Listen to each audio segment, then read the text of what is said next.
ಹೆಚ್ಚು ಜ್ಞಾನನು ಮೂರ್ಖಕ್ಕೆ ಸಾದೃಶ್ಯವಾಗಿರುತ್ತೆ. ಎಷ್ಟು ನಮ್ಮ ದೇಹಕ್ಕೆ ಜ್ಞಾನ ಬೇಕು ಅಷ್ಟು ಇಟ್ಕೊಂಡ್ರೆ ಒಳ್ಳೆಯದು. ಇವತ್ತು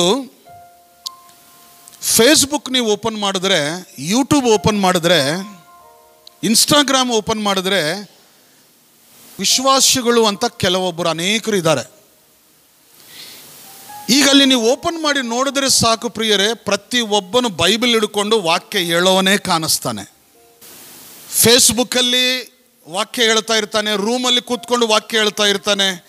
ಕೆಲವೊಬ್ಬರು ಉಪವಾಸ ಪ್ರಾರ್ಥನೆ ಮಾಡೋದು, ಬೆಟ್ಟದ ಮೇಲೆ ಹೋಗಿ ಉಪವಾಸ ಪ್ರಾರ್ಥನೆ ಮಾಡೋದನ್ನು ಫೋಟೋಸ್ ತೆಗೆದಾಕ್ತಾ ಇರ್ತಾರೆ.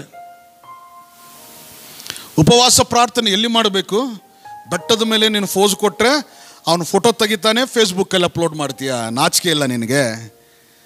ನಿನಗೆ ಫೇಸ್ಬುಕ್ಕಲ್ಲಿ ಹೀರೋಗಿರಿ, ನಿನ್ನ ಆತ್ಮೀಯ ಜೀವನ ಏನೋ ತೋರಿಸ್ಬೇಕಂತ ಫೇಸ್ಬುಕ್ಕಲ್ಲಿ ಫೋಟೋಸ್ ಕೊಡ್ತಾ ಇದೀಯ. ನೀನು ದೇವರ ಸೇವಕನು, ಜನರಿಗೆ ಏನು ಕೊಡ್ತಾ ಇದೀಯ ನೀನು? ಏನು ಪ್ರಕಟಿಸ್ತಾ ಇದೀಯ ನೀನು? ಏನು ಬೋಧನೆ ಕೊಡ್ತಾ ಇದೀಯ ನೀನು? ಲೋಕ ನೋಡ್ತಾ ಇದೆ. ವಾಕ್ಯದ ಪ್ರಕಾರವಾಗಿ ನೀನು ಬೋಧನೆ ಮಾಡ್ತಾ ಇದೀಯಾ? ವಾಕ್ಯದ ಪ್ರಕಾರವಾಗಿ ನೀನು ನಡೆದುಕೊಳ್ತಾ ಇದೀಯಾ? ಉಪವಾಸ ಪ್ರಾರ್ಥನೆ ಮಾಡೋದು ನಿನಗೆ ದೇವರಿಗೆ ಮಧ್ಯೆ ಮಾತ್ರವೇ ಕಾಂಟ್ಯಾಕ್ಟ್ ಇರಬೇಕು. ನೀನು ಬೆಟ್ಟದ ಮೇಲೆ ಹೋಗಿ ಉಪವಾಸ ಪ್ರಾರ್ಥನೆ ಮಾಡಿದ್ರೆ ಮಾಡು, ಯಾರು ಬೇಡಂದ್ರು. ಆದರೆ ನೀನು ಅಲ್ಲಿ ಫೋಸ್ ಕೊಡ್ತಾ ಇದ್ರೆ ಫೋಟೋ ತೆಗೆದು ನೀನು ಇದರಲ್ಲಿ ಅಪ್ಲೋಡ್ ಮಾಡೋದು, ಇದು ಒಂದು ಮಾತು.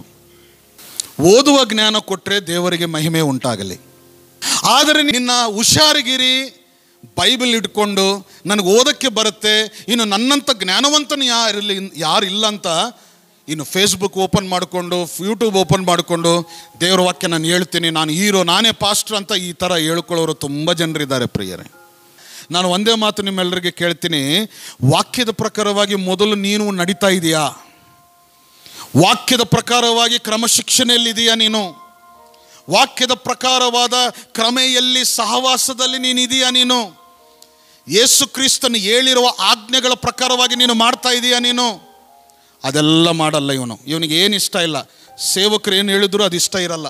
ಸೇವಕರಂತಾನೆ ಒಂದಿನ ಬಂದು ಕಸ ಹೊಡಿಯಪ್ಪ ಅಂದರೆ ಇಷ್ಟ ಇರಲ್ಲ. ಆದರೆ ಇವನು ಫೇಸ್ಬುಕ್ಕಲ್ಲಿ ವಾಕ್ಯ ಹೇಳ್ತಾನೆ.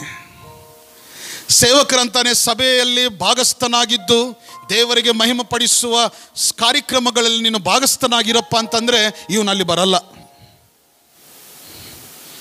ಆದರೆ ಯೂಟ್ಯೂಬಲ್ಲಿ ಇವನು ವಾಕ್ಯ ಹೇಳ್ತಾ ಇರ್ತಾನೆ. ಫೇಸ್ಬುಕ್ಕಲ್ಲಿ ಯಾರು ಪ್ರಕಟಿಸಬೇಕು, ಯಾರು ಬೋಧಿಸಬೇಕು?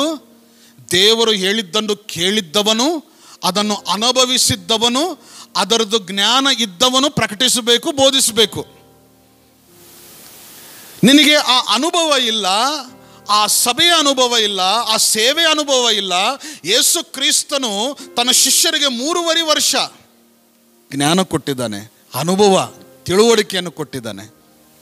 ಆವಾಗ ಅವ್ರಿಗೆ ಹೇಳಿದರು, go and preach to the world ಅಂತಂದರು. ಹಲ್ಲೆಲೂಯಾ. ಈ ಮತ್ತಾಯ ಬರೆದ ಸುವಾರ್ತೆಯಲ್ಲಿ ಕೊನೆ ಭಾಗ ಅದು. ಯೇಸು ಸ್ವಾಮಿ ಹೋಗೋಕ್ಕಿಂತ ಮೊದಲು ಇವರಿಗೆ ಏನು ಗೊತ್ತಿರಲ್ಲ, ಸಭೆಯ ಕ್ರಮೇ ಗೊತ್ತಿಲ್ಲ, ಹೇಗೆ ನಾವು ದೇವರನ್ನು ಹಿಂಬಾಲಿಸಬೇಕು ಗೊತ್ತಿರಲ್ಲ, ಹೇಗೆ ನಾವು ಕ್ರಮಶಿಕ್ಷಣೆಯಲ್ಲಿ ನಡೆಯಬೇಕು, ನನ್ನ ಜೀವನದಲ್ಲಿ ನಾನೇ ಹೇಗಿದ್ದೀನಿ ಅಂತ ಪರಿಶೀಲನೆ ಮಾಡಿಕೊಳ್ಳೋದಿಲ್ಲ ಅವರು.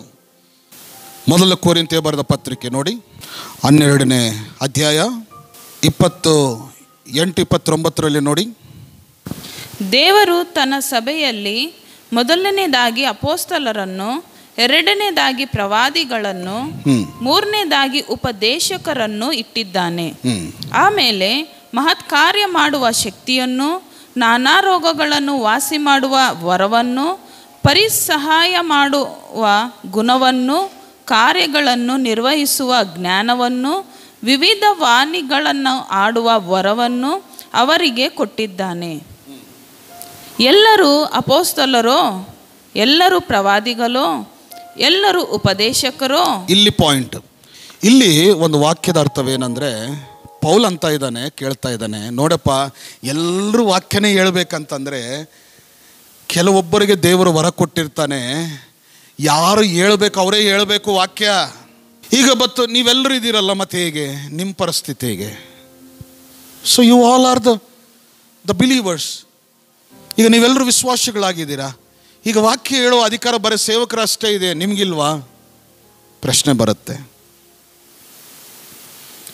ಪ್ರತಿ ಒಬ್ಬರಿಗೆ ವಾಕ್ಯ ಹೇಳುವ ಭಾಗ್ಯವನ್ನು ದೇವರು ಕೊಟ್ಟಿದ್ದಾನೆ. ಹೇಳ್ರಿ ಹಲ್ಲೆಲೂಯಾ, ಹಲ್ಲೆಲೂಯಾ. ಅಮ್ಮ ನೀನು ವಾಕ್ಯ ಹೇಳ್ಬೋದು, ಪ್ರಕಟಿಸುವ ಭಾಗ್ಯ ಕೊಟ್ಟಿದ್ದಾನೆ. ದೇವರ ವಾಕ್ಯ ಹೇಳುವ ಭಾಗ್ಯವನ್ನು ಕೊಟ್ಟಿದ್ದಾನೆ. ಹೇಗೆ? ಮೊದಲ ವಾಕ್ಯವನ್ನು ನೀನು ಕೇಳಿ ಅದರ ತಕ್ಕಂತೆ ನಡೆದು ಅದನ್ನು ಅನುಭವಿಸಿ, ಆ ಅನುಭವದಿಂದ ಏನು ರುಚಿ ಬಂದಿರುತ್ತೆ ನೋಡಿ ನಿನ್ನ ಜೀವನದಲ್ಲಿ, ಅದು ಯಾವ ರೀತಿಯಾದ ಅನುಭವ ಬಂದಿರುತ್ತೋ ಅದನ್ನು ನೀನು ಇನ್ನೊಬ್ಬನಿಗೆ ಪ್ರಕಟಿಸಬೇಕು. ಆವಾಗ ಕಾರ್ಯವಾಗತ್ತೆ. ನಿನ್ನ ಜೀವನದಲ್ಲಿ ಅದರದ್ದು ಅನುಭವ ಇಲ್ಲ, ಏನೂ ಇಲ್ಲ, ಏನೋ ನನಗೆ ಜ್ಞಾನ ಇದೆ ಅಂತ ಹೇಳೋರು ತುಂಬ ಜನರಾಗಿಬಿಟ್ಟಿದ್ದಾರಪ್ಪ ಇವತ್ತು ಫೇಸ್ಬುಕ್ಕಲ್ಲಿ. ಎಲ್ಲೆಲ್ಲಿ ನೋಡಿದ್ರೆ ವಾಕ್ಯ ಓಪನ್ ಮಾಡಿದ್ರೆ ಸಾಕು, ಎಲ್ಲೆಲ್ಲೋ ಏನೇನೋ ಹೇಳ್ತಾ ಇರ್ತಾನೆ. ದೇವರು ನಿಮಗೆ ವರ ಕೊಟ್ಟಿದ್ರೆ ಹೇಳ್ರಿ, ಆದರೆ ಮೊದಲು ನೀನು ದೇವರಿಗೆ ವಿಧೇಯನಾಗಿರು. ಮೊದಲು ದೇವರು ಹೇಳಿದ್ದ ಮಾತಿಗೆ ವಿಧೇಯನಾಗಿರು. ಮೊದಲು ದೇವರು ಹೇಳಿದ್ದ ತಕ್ಕಂತೆ ನೀನು ನಡಿ. ಕೆಲವೊಂದು ಸಮಯ ಆಗತ್ತೆ, ಸ್ವಲ್ಪ ಟೈಮ್ ಬರಲಿ. ಆವಾಗ ದೇವರು ನಿನ್ನನ್ನು ಅನುಭವಸ್ಥನಾಗಿ ಮಾಡಿದ ಮೇಲೆ ದೇವರು ನಿನ್ನ ಬಾಯನ್ನು ಬಿಚ್ಚಿಬಿಡ್ತಾನೆ. ಹೋಗು ಮಗನೇ, ಮಗಳೇ, ಪ್ರಕಟಿಸು ಅಂತ ಹೇಳ್ಬಿಡ್ತಾನೆ. ಹಲ್ಲೆಲೂಯಾ. ದೇವರ ನಾಮಕ್ಕೆ ಸ್ತೋತ್ರವಾಗಲಿ.